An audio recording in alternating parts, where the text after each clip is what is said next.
Tidak lama kemudian, masuklah Tianxin diantar oleh 2 orang penjaga ke ruangan itu. Melihat 3 orang kakek duduk menghadapi meja santapan, dan memandang kepadanya penuh perhatian, Tianxin segera melangkah maju, dan menjura dengan sikap hormat. "Harap Samui Locianwei sudi memaafkan bila mana saya datang mengganggu Samui," katanya dengan ramah dan sikap sopan, sehingga begitu melihat wajah tampan dan ramah ini, 3 orang kakek itu sudah merasa tertarik dan senang. Diam-diam Tianxin menyapu ketiga orang kakek itu dengan pandangan matanya.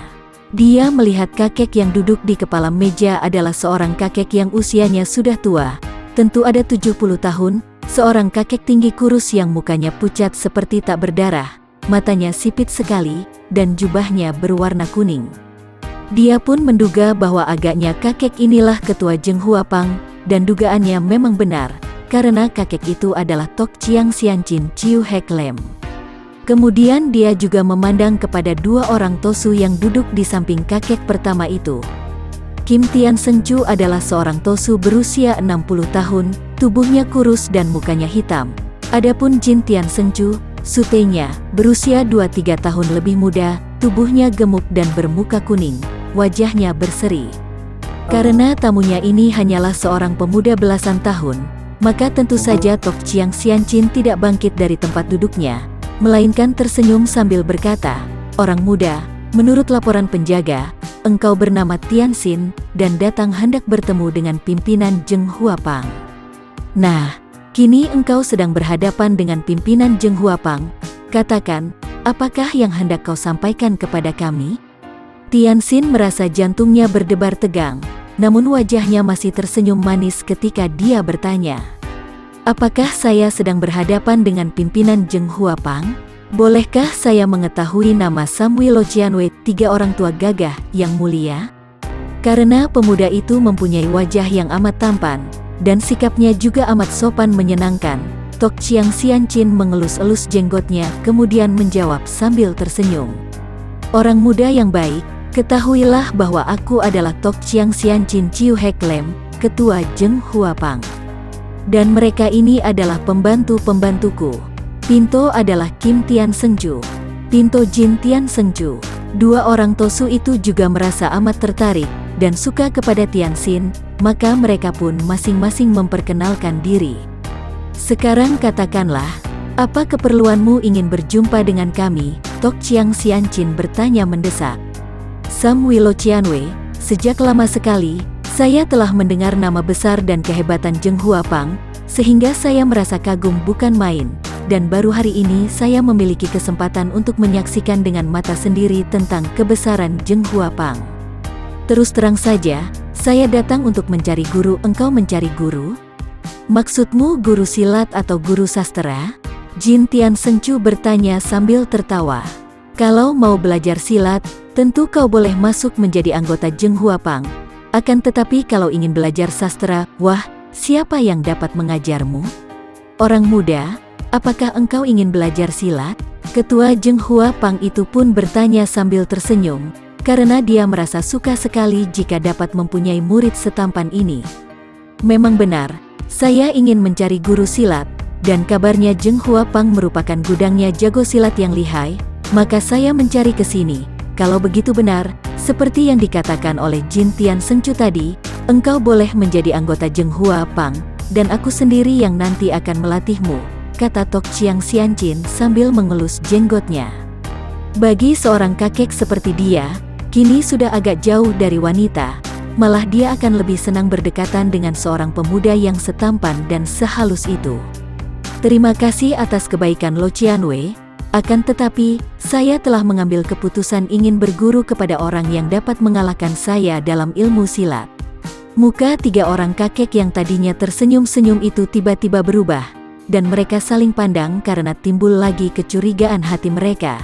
"Orang muda, apakah engkau pernah belajar silat?" tanya Tok Chiang Xianqin atau dewa bertangan racun itu. "Saya sudah belajar dari banyak guru silat, tetapi akhir-akhir ini banyak guru yang menipu, hanya hendak mencari uang saja, tanpa mempunyai ilmu yang tulen. Oleh karena itu, saya tidak mau dikecewakan lagi, dan sekarang saya hanya akan berguru kepada orang yang dapat mengalahkan saya." Ketua Zheng Huapang itu mengangguk-angguk. Bagus, memang engkau sungguh cerdik. Biarlah kami juga hendak melihat sampai di mana tingkatmu, sehingga lebih mudah untuk membimbingmu apabila engkau belajar di sini. Tok Chiang itu kemudian bertepuk tangan memanggil. Para pengawal datang dan Tok Chiang lalu menyuruh panggil seorang murid tingkat 4 dari Zheng Huapang. Seorang murid datang, dan dia ini seorang pria yang usianya kurang lebih 40 tahun, bertubuh tinggi tegap dan tampaknya kuat, gerak-geriknya gesit. Memang demikianlah, makin tinggi ilmu silat seseorang, maka makin tak kentara nampak pada dirinya. Sebaliknya yang tingkat ilmunya masih rendah, selalu ingin menonjolkan dan memamerkan diri dengan bermacam laga, baik melalui langkah-langkahnya yang dibikin cepat dan gesit, maupun melalui tonjolan-tonjolan uratnya dan sebagainya. Hanya sekali pandang saja, maklumlah Tianxin, bahwa orang ini hanya mempunyai kekuatan otot saja, dan tidak atau belum memiliki ilmu silat yang tinggi. Nah, Tianxin, coba engkau hadapi murid Zheng Huapang tingkat 4 ini, Tok Chiang berkata sambil tersenyum, dan cara dia memanggil nama itu seakan-akan dia memanggil seorang murid saja. Secara diam-diam Tianxin merasa girang, karena ternyata dia sudah dapat memperoleh kepercayaan dari ketua Zheng Huapang ini. Sekarang dia akan dapat menghadapi mereka secara halus, dengan bertanding 1 melawan 1, sehingga akan lebih mudah baginya untuk dapat merobohkan ketiga orang ini tanpa harus menghadapi pengeroyokan banyak sekali orang. Baik, Lo Qianwei, katanya, dan dia pun melangkah ke tengah ruangan yang cukup luas itu.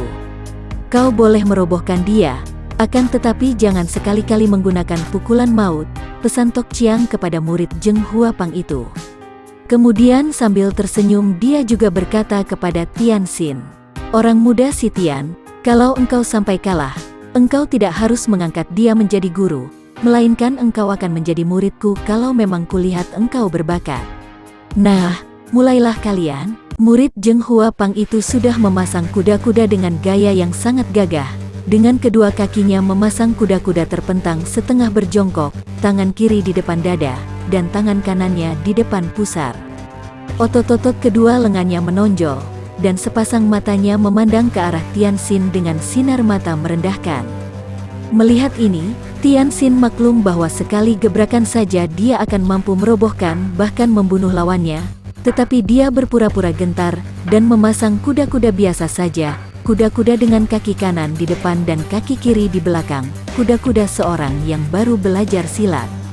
Murid Zheng Huapang itu mengeluarkan bentakan nyaring, dan tubuhnya telah menyerang bagaikan seekor singa mengamuk. Dengan tenaga otot yang keras, dia mengirim pukulan bertubi-tubi ke arah tubuh Tianxin. Pemuda remaja ini berpura-pura kewalahan dan terdesak, akan tetapi dia dapat mengelak ke sana-sini, membuat kakinya agak kacau sambil terhuyung, namun tak pernah pukulan lawan bisa mengenainya. Dia pun sambil mengelak balas memukul secara sembarangan saja, maka tentu saja pukulan-pukulannya dapat ditangkis atau dielakkan oleh lawannya. Terjadilah pertandingan yang seru karena agaknya kedua pihak sama kuat. Pada saat ketua Zheng Huapang melihat pemuda remaja itu mampu menghadapi murid keempat dari Zheng Huapang, biarpun kedudukan kakinya masih kurang kuat, dan gerakan-gerakannya masih kaku, hati ketua ini cukup puas. Pemuda itu bukan seorang lemah dan dapat menjadi murid Zheng Huapang yang baik, pikirnya. Setelah lewat 50 jurus, Tianxin pun merasa cukup. Apalagi dia mulai tidak kuat menahan bau keringat lawannya, sungguh melebihi bau cuka yang paling keras, dan kalau dia tak bertahan, tentu dia sudah terbangkis-bangkis. Maka, pada saat lawannya kembali menyerang sambil mengeluarkan bentakan nyaring, dia telah siap sedia untuk mengakhiri pertandingan itu. Bentakan orang tinggi tegap itu terpaksa berhenti di tengah jalan, karena perutnya kena disodok pukulan Tianxin. Adapun pemuda itu membiarkan pukulan lawan menyerempet pundaknya, sehingga membuat dirinya terdorong mundur sampai 5 langkah. Akan tetapi lawannya telah berjongkok sambil menyeringai kesakitan, menekan-nekan perutnya yang menjadi mulas. Terdengar Jin Tian Sengcu tertawa. Tosu ini memang berwatak gembira, dan melihat murid tingkat 4 itu menekan-nekan perut sambil menyeringai, maka dia tidak mampu menahan geli hatinya, dan dia pun berkata, "Wah, usus buntumu terkena agaknya." "Sudah, Pergi sana, kau sudah kalah. Murid itu bangkit berdiri dengan kedua tangan masih menekan perut, lalu mundur dengan muka penuh keringat dingin. Bagus, kau sudah menang, maka kau boleh menjadi murid Zheng Huapang, Tianxin, kata Tok Chiang dengan girang.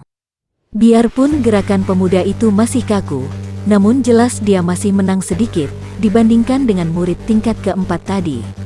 Akan tetapi, Lo Qianwei, saya sudah mengambil keputusan, hanya akan berguru bila saya telah dikalahkan, kata Tianxin dengan sikap bandel, bagai sikap seorang pemuda yang masih hijau dan bodoh. Mengapa engkau berkeras harus dikalahkan dulu? Bukankah dikalahkan itu tidak enak dan menyakitkan? Melawan murid tingkat keempat tadi pun engkau sudah nyaris kalah, dan hanya dapat menang dengan susah payah. Apabila kami mendatangkan murid tingkat ketiga, tentu engkau akan kalah. Biarlah saya kalah, karena hanya kalau sudah kalah, saya mau mengangkat guru, jawab Tianxin. Panggil saja murid tingkat ketiga, Kim Tian Sengcu memberi usul. Jangan, kata Tong Chiang, murid tingkat 3 meskipun dapat menang, akan tetapi tentu tidak mudah, dan hal itu berbahaya bagi pemuda ini, mungkin dapat celaka, kalau terkena pukulan yang terlampau kuat baginya. Sebaiknya suruh Lim Seng saja maju, dan kalahkan dia dengan mudah, agar Tianxin yakin bahwa kepandaiannya masih jauh dan dia perlu berguru di tempat ini. Yang disebut Lim Seng adalah murid kelas pertama dari Zheng Huapang, yang tentu saja mempunyai kepandaian yang sudah tinggi, karena dia adalah murid dari ketua sendiri, dan kedudukannya hanya di bawah 2 orang tosu pembantu itu. Lim Seng segera dipanggil, dan seorang kakek berusia hampir 50 tahun tiba di tempat itu. Lim Seng, anak itu adalah calon muridku. Kau boleh mengujinya, dan boleh merobohkan dia, akan tetapi jangan sampai dia terluka parah, apalagi tewas. Ingat, dia adalah calon sutemu yang termuda, kata ketua Zheng Huapang itu kepada muridnya. Lim Seng yang bertubuh tinggi kurus itu memandang kepada Tianxin dan alisnya pun berkerut. Mengapa gurunya menerima seorang murid baru secara langsung seperti ini? Akan tetapi sesudah melihat betapa pemuda remaja itu amat tampan, dengan kulit halus putih seperti kulit wanita, dengan wajah yang berseri dan ramah, mengertilah dia dan dia pun tidak mau banyak cerewet lagi. Baik, Suhu, dan dia pun menghampiri Tianxin yang sudah berada di tengah ruangan itu. Orang muda, kau jagalah dirimu baik-baik dan lihat, aku sudah mulai menyerangmu. Berkata demikian, Lim Seng sudah melangkah maju lantas tangannya menamparkan dari kiri, dan tamparan ini mendatangkan angin pukulan yang cukup kuat. Maka tahulah Tianxin bahwa sekali ini dia menghadapi seorang lawan yang berisi dan bukan pemamer otot seperti lawannya yang tadi.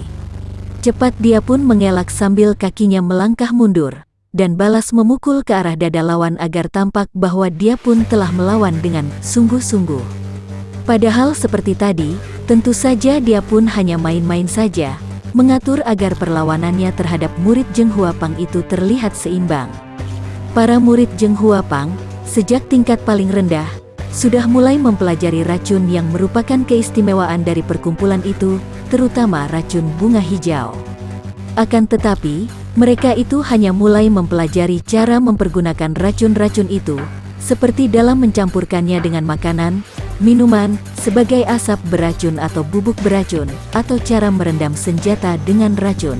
Bahkan sampai murid tingkat 2 pun baru mempelajari cara penggunaan luar ini, karena tingkat sinkang mereka dianggap belum cukup untuk mempelajari ilmu pukulan beracun, dengan jalan merendam dan melatih tangan di dalam racun, sehingga dapat dipergunakan untuk melakukan serangan dengan pukulan yang mengandung hawa beracun. Akan tetapi Lim Seng, sebagai murid tingkatan pertama, atau boleh dibilang murid kepala dari Zheng Huapang, tentu saja dia pun telah mempelajari ilmu pukulan beracun yang oleh ketuanya dinamakan Zheng Hua Chiang, tangan bunga hijau.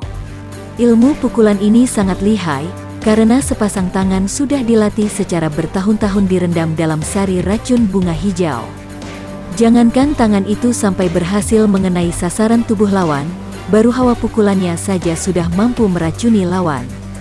Dilihat dari tingkatnya ini, sesungguhnya Lim Seng sudah merupakan tokoh yang sangat lihai, tetapi karena dia dipesan oleh suhunya agar merobohkan pemuda tampan ini tanpa melukainya sampai parah, apalagi menewaskannya, maka dia bersilat dengan hati-hati dan tentu saja tidak mengeluarkan ilmu pukulan Zheng Hua Qiang itu.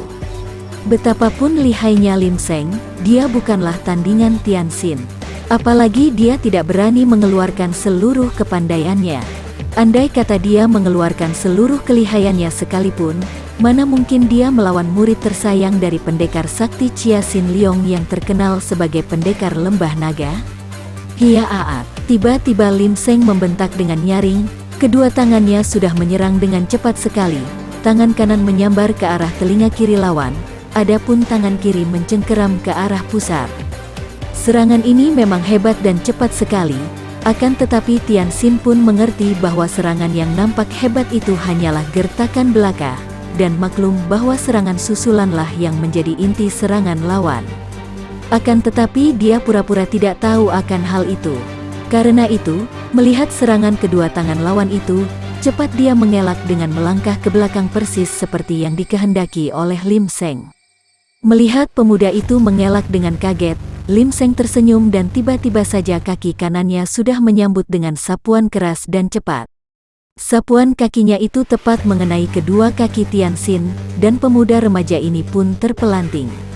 Sebelumnya Lim Seng sudah dapat membayangkan betapa pemuda itu akan roboh terguling, dan dia akan memperoleh kemenangan mudah, akan tetapi sungguh tak diduganya bahwa tubuh yang terpelanting itu dapat berjungkir balik membuat salto 2 kali, dan turun lagi ke atas tanah dengan ringan, bahkan lalu mengirim tendangan berantai kepadanya, sehingga membuat dia terhuyung, lantas berusaha menghindarkan diri dari tendangan-tendangan itu dengan mengelak dan berloncatan ke belakang.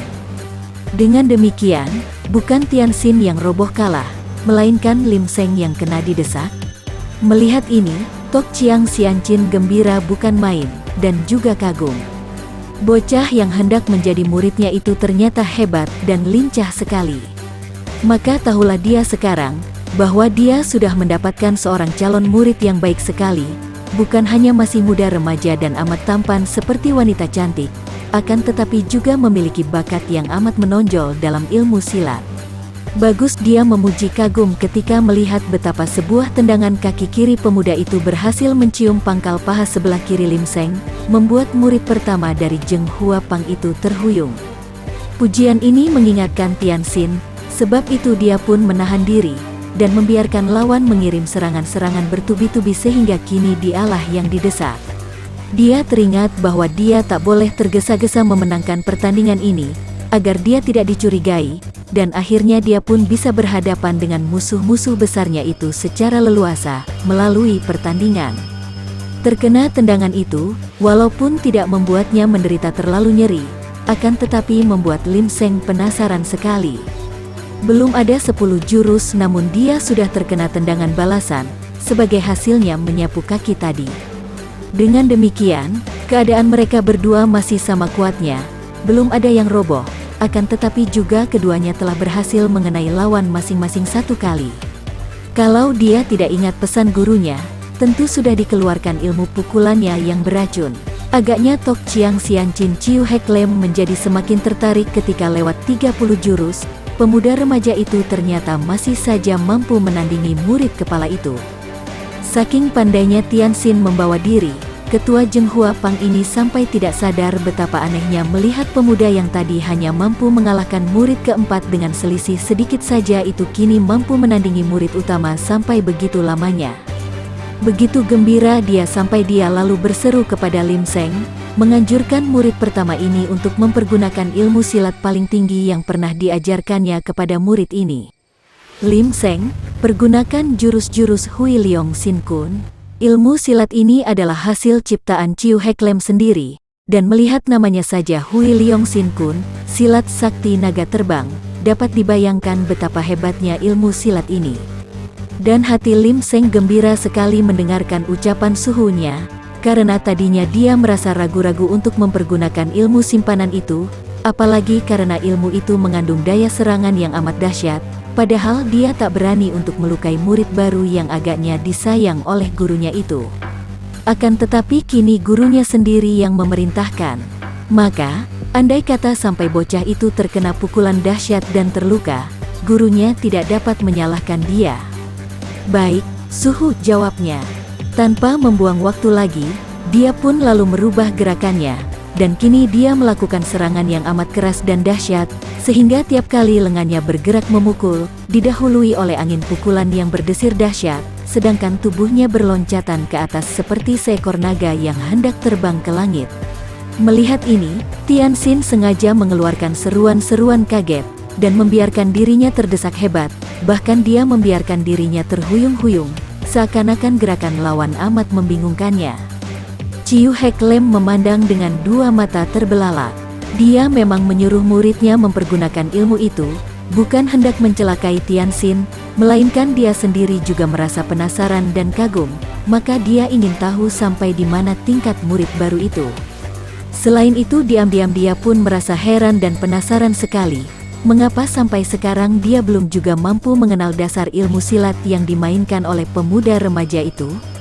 Sekarang pertandingan itu menjadi semakin hebat dan seru, karena makin cepat Lim Seng bergerak, makin cepat pula Tianxin mengimbanginya, dan anehnya, hal ini hanya terasa oleh Lim Seng, betapa makin besar dia mempergunakan tenaga. Ternyata semakin besar pula tenaga bocah itu ketika menangkisnya. Dan dengan ilmu yang sangat diandalkannya ini, yaitu dengan Hui Leong Sin Kun, setelah melewatkan 20 jurus lagi, tetap saja dia belum mampu mengalahkan Tianxin. Sementara itu, mengingat bahwa sudah cukup lama dia mempermainkan lawannya, maka Tianxin mulai mencari kesempatan untuk keluar sebagai pemenang. Sesudah dia tadi menghadapi serangan-serangan Lim Seng, dia segera tahu bahwa bila dia menghendaki, maka dalam beberapa jurus saja dia tentu dapat merobohkan lawan. Dia lantas mempergunakan ilmu silat Tai Ke Sin Kun yang sengaja dia campur-campur dengan gerakan lain untuk menyembunyikan keaslian ilmunya, maka tidak mengherankan kalau ketua Zheng Hua Pang itu tidak dapat mengenal ilmu silatnya. Andai kata dia terang-terangan mainkan Tai Ke Sin Kun sekalipun, belum tentu Tok Chiang mengenal ilmu itu, apalagi kalau dicampur-campur seperti itu. Plak, pipi kanan Lim Seng ditampar oleh tangan Tianxin, cukup keras sehingga terasa panas dan pipi itu menjadi merah kehitaman. Tentu saja Lim Seng menjadi amat marah dan malu, sedangkan Tok Chiang dan dua orang pembantunya terbelalak keheranan. Murid kepala itu kena ditampar, dan melihat betapa yang ditampar itu tidak roboh, dapat diketahui bahwa tenaga tamparan itu tidaklah besar, akan tetapi yang membuat mereka terheran, mengapa Lim Seng sampai kena ditampar? Padahal kalau melihat gerakan-gerakannya, jelas bahwa Lim Seng masih menang cepat dan menang kuat pula.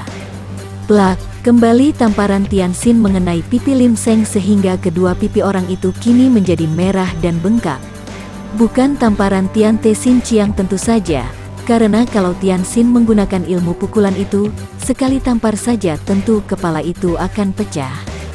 Betapapun juga, tamparan itu sudah cukup memanaskan, terutama sekali memanaskan hati, dan inilah yang dikehendaki oleh Tianxin.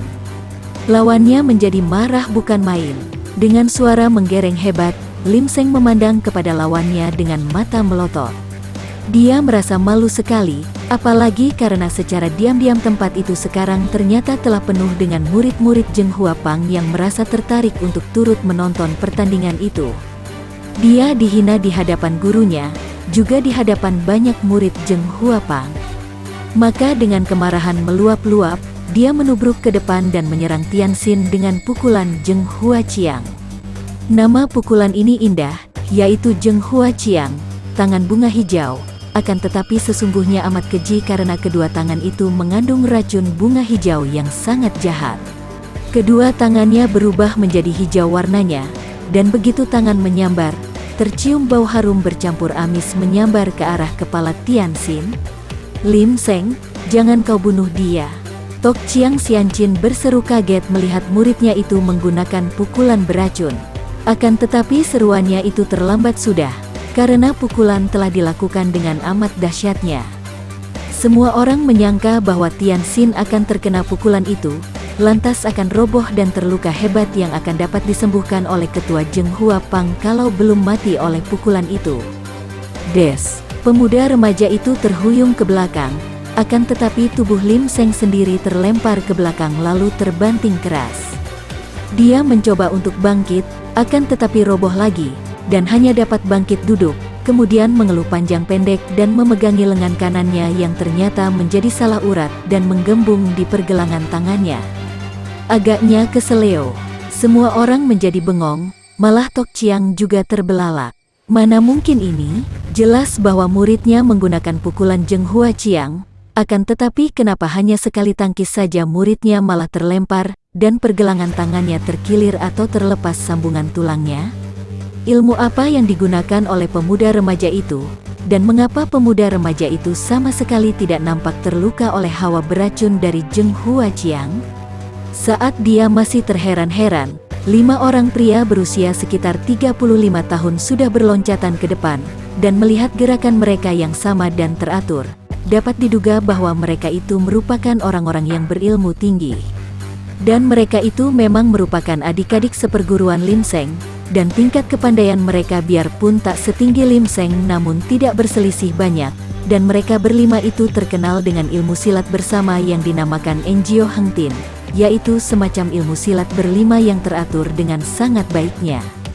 Suhu, biarkanlah Tecu berlima menghadapinya, kata orang pertama dari mereka. Tok Chiang Xianqin memandang kepada Tianxin, kemudian bertanya, "Tianxin, apakah engkau tidak terluka?" Tianxin melangkah maju lantas menjura dengan hormatnya. Saudara Lim tadi memang hebat dan sungguh baik hati sekali, suka mengalah. Tianxin, engkau hebat dan aku suka menerimamu menjadi murid.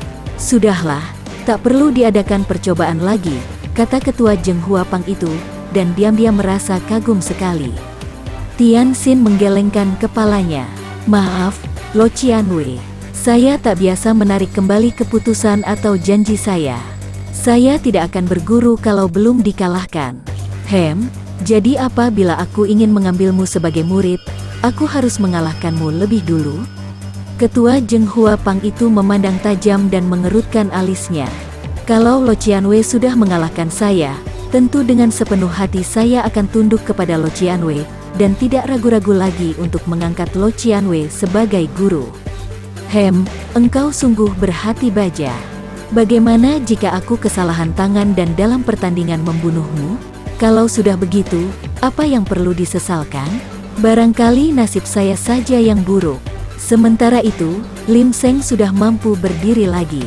Dengan muka yang masih merah dan agak bengkak akibat tamparan-tamparan tadi, dan masih sambil memegangi pergelangan tangannya yang salah urat, dia lalu berkata, "Suhu, dia itu mencurigakan sekali." Akan tetapi Tok Chiang Xianqin yang sudah merasa suka kepada Tianxin, menghardiknya, "Masuklah dan obati tanganmu." "Suhu, biarlah Tecu berlima mencobanya, sebelum Suhu sendiri turun tangan," kata pula pimpinan dari Enjio Heng Tin.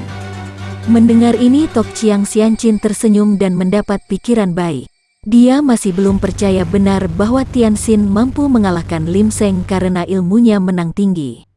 Mungkin saja hanya karena kebetulan atau karena Lim Seng keliru menggunakan tenaganya. Enjio Heng Tin adalah ilmu yang amat kuat, apalagi dimainkan oleh 5 orang. Jauh lebih kuat jika dibandingkan dengan kepandaian Lim Seng. Sedangkan dia sendiri tidak begitu gampang untuk melumpuhkan Tin atau barisan itu pada waktu melatih mereka, dan harus menghadapi Enjio Heng Tin yang diciptakannya sendiri itu. Sebab itu dia yakin bahwa kalau Enjio Heng Tin maju, tentu seorang pemuda remaja seperti Tianxin tak akan berdaya, dan sekali telah terkurung, maka tidak akan mampu melepaskan diri lagi, sehingga tentu dapat diringkus dan dikalahkan. "Tianxin, sebelum menghadapi aku sendiri, cobalah kau hadapi Enjio Heng Tin dari 5 orang muridku ini. Beranikah engkau? Kalau Lo Qianwei menghendaki, mengapa tidak berani? Saya datang untuk mencari guru yang pandai dan meyakinkan." Tok Chiang mengangguk-angguk lalu memberi isyarat dengan gerakan kepala, menyuruh kelima orang murid itu maju menghadapi Tianxin. Pemuda ini tahu bahwa menghadapi pengeroyokan 5 orang bukan hal yang boleh dipandang ringan, maka telah mengambil keputusan untuk memperlihatkan kepandaiannya yang sejati. 5 orang anggota Enjio Heng Tin itu pun sudah berloncatan ke depan, kemudian dengan gerakan kaki lincah mereka segera berdiri mengurung Tianxin dalam bentuk segi 5. Oleh karena namanya juga Enjio Hengtin, barisan 5 unsur, maka mereka berlima itu mewakili kedudukan air, api, angin, kayu dan logam. Mereka bisa bergerak serentak dan saling membantu dan melindungi dengan baik sekali. Sesuai dengan isyarat yang diberikan oleh Tok Chiang, mereka berlima tidak mengeluarkan senjata dan hanya mempergunakan tangan kosong untuk mengalahkan pemuda remaja ini. 5 orang anggota Enjio Hengtin itu tidak membuang banyak waktu lagi. Setelah mereka mengurung, mereka langsung mulai melakukan penyerangan yang bertubi-tubi dan saling susul, saling bantu dengan kecepatan yang hebat. Tianxin terkejut juga. Biarpun dia sudah memiliki ilmu kepandaian yang tinggi, namun dia kurang pengalaman sehingga ketika mengalami pengeroyokan teratur dalam bentuk tim ini, dia menjadi kaget dan merasa kerepotan juga. Dia mengelak dan berloncatan ke sana-sini, mencoba untuk menerobos keluar. Akan tetapi kemanapun dia meloncat, tetap saja 5 orang itu terus-menerus membentuk segi 5 yang mengurungnya, dan terus menyerangnya dari segala jurusan. Selagi Tianxin hendak mengeluarkan kepandaiannya untuk balas menyerang, tiba-tiba terdengar suara teriakan orang, benar dialah itu. Dia adalah seorang di antara 2 pemuda dari Istana Lembah Naga. Dialah yang membuntungi lenganku. Yang berteriak ini adalah Loa Song, anggota Zheng Huapang yang dulu pernah memimpin orang-orang untuk membuat kekacauan di dusun daerah Lembah Naga, ayah tiri Hui Leng yang lengan kirinya sudah buntung pada waktu melawan Tianxin itu. Semua anak buahnya sudah turut bersama rombongan baru, yang pergi menyiksa dan membunuh Hui Leng, dan Loa Song ini karena buntung lengannya dan masih dalam perawatan, maka dia tidak ikut. Seperti kita ketahui, seluruh rombongan yang membunuh Hui Leng itu dapat disusul oleh Tianxin, dan semuanya dibunuh oleh pemuda ini. Karena tidak ikut di dalam rombongan itulah maka Loa Song tidak ikut terbunuh. Tadi dia masih berada dalam kamarnya karena buntungnya lengan itu tidak hanya membuatnya merasa sakit badannya, akan tetapi juga membuatnya berduka sekali. Ketika mendengar ribut-ribut bahwa ada seorang pemuda yang sedang dicoba oleh ketua Zheng Huapang, dan bahwa pemuda itu lihai bukan main, sudah mengalahkan Lim Seng, dia merasa curiga dan tertarik, lalu sambil menahan rasa sakit, dia keluar dari kamarnya untuk ikut nonton. Dapat dibayangkan betapa terkejut dan marahnya ketika dia mengenal pemuda itu, maka dia pun lalu berteriak. Di lain pihak, ketika Tianxin melihat siapa adanya orang yang berteriak itu, kemarahan membuat mukanya berubah menjadi merah. Inilah ayah tiri Hui Leng yang jahat itu, dan orang inilah yang menjerumuskan Hui Leng sampai darah itu tewas. Hahaha, babi buntung, sekarang aku tidak dapat mengampunimu lagi. Tiba-tiba tubuhnya berkelebat, dan tahu-tahu dia sudah terlepas dari kurungan 5 orang anggota Enjio Hengtin yang tidak dapat berbuat apa-apa karena sekali berkelebat pemuda itu telah lenyap. Maka terdengarlah teriakan dan orang hanya melihat betapa tubuh Loa Song telah terlempar ke atas dan kedua kakinya tahu-tahu telah dipegang oleh Tianxin. Orang yang buntung lengan kirinya ini langsung berteriak-teriak minta tolong. Sedangkan Enjio Hengtin cepat mencabut senjata masing-masing ketika ketua mereka sudah bangkit berdiri dan berteriak marah. Bunuh dia. Tok Chiang marah sekali karena sama sekali dia tidak mengira bahwa pemuda remaja yang amat disuka dan dikaguminya itu ternyata adalah musuh besar, pemuda dari Istana Lembah Naga. Dia kecewa sekali dan menjadi marah bukan main. Akan tetapi Tianxin yang sudah marah itu kini tak mau berpura-pura lagi. Dengan tubuh Loa Song sebagai senjata, dia langsung menyerbu, memutarkan tubuh yang dia pegang kedua kakinya itu menyambut Enjio Hengtin. Prak, prak, terdengar bunyi berkali-kali. Orang-orang di sana tidak ada yang tahu bagaimana terjadinya. Akan tetapi tubuh kelima orang Enjio Hengtin itu berturut-turut terpelanting roboh dengan kepala pecah. Kemudian Tianxin melemparkan pula tubuh Loa Song yang sudah menjadi mayat, dengan kepala yang tak karuan rupanya, karena kepala Loa Song tadi telah dipakai oleh Tianxin untuk menghantam kepala 5 orang Enjio Hengtin itu berturut-turut. Kalau 5 orang itu roboh dengan kepala retak, tentu saja Loa Song tewas dengan kepala yang remuk-remuk akibat 5 kali diadu dengan kepala 5 orang. Tianxin kini berdiri di tengah ruangan, berdiri tegak dan mengangkat kepalanya dengan sikap amat angkuh. Suasana menjadi sunyi karena semua orang masih terkejut dan ngeri menyaksikan sepak terjangnya tadi. Zheng Huapang, dengarlah baik-baik, aku memang datang dari Istana Lembah Naga, dan ketahuilah bahwa namaku adalah Cheng Tianxin. Aku datang bukan hanya atas nama Lembah Naga, tapi sekaligus juga untuk membalaskan kematian ayahku, Pangeran Cheng Han Ho dan ibuku. Mendengar ini, seketika wajah Tok Chiang Xianchin Chiu Hek Lem menjadi pucat. Juga kedua pembantunya, Kim Tian Sencu dan Jin Tian Sencu sudah berdiri. Bunuh dia, Kepung, jangan sampai lolos, bentak ketua Zheng Huapang itu. Akan tetapi Tianxin sudah mendahuluinya, meloncat dengan terjangan bagaikan seekor harimau muda kelaparan, menerjang dan menyerangnya dengan hebat, mempergunakan tamparan Tian Te Sin Chiang. Tok Chiang Xianchin, Chiu Hek Lem tadi menangkis sambil mengerahkan seluruh tenaganya, menggunakan hawa beracun dari tangannya, akan tetapi begitu bertemu dengan pukulan Tian Te Sin Chiang, tubuhnya terlempar ke belakang, dan hanya dengan berjungkir balik dia dapat menyelamatkan diri dari bantingan keras. Diam-diam dia terkejut bukan main. Pemuda remaja itu ternyata mempunyai tenaga sinkang yang luar biasa kuatnya. Untung bagi Tok Chiang bahwa dari kanan dan kirinya, dua orang Tosu Pek Lian Kau yang menjadi pembantu-pembantunya sudah menubruk ke depan dan menyerang Tianxin. Kim Tian Sencu sudah menyerang dengan pedangnya, sedangkan Jin Tian Sencu menyerang dengan kebutan bajanya yang ampuh.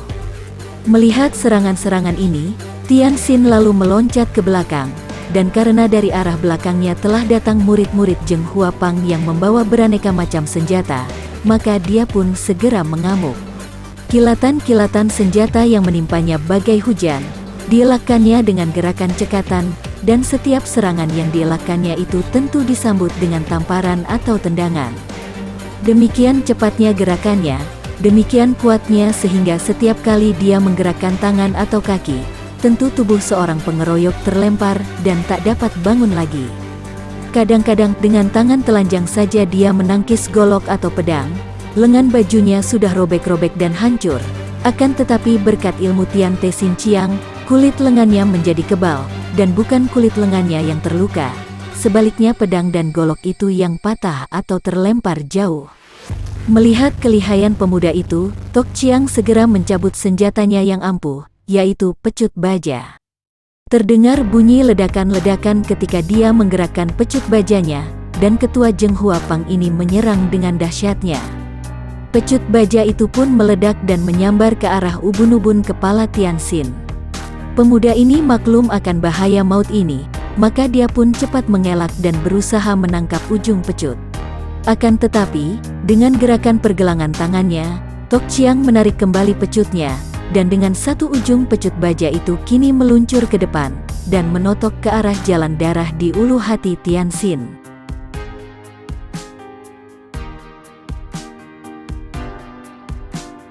Bagi teman-teman yang menyukai video ini, silahkan subscribe, share, and like.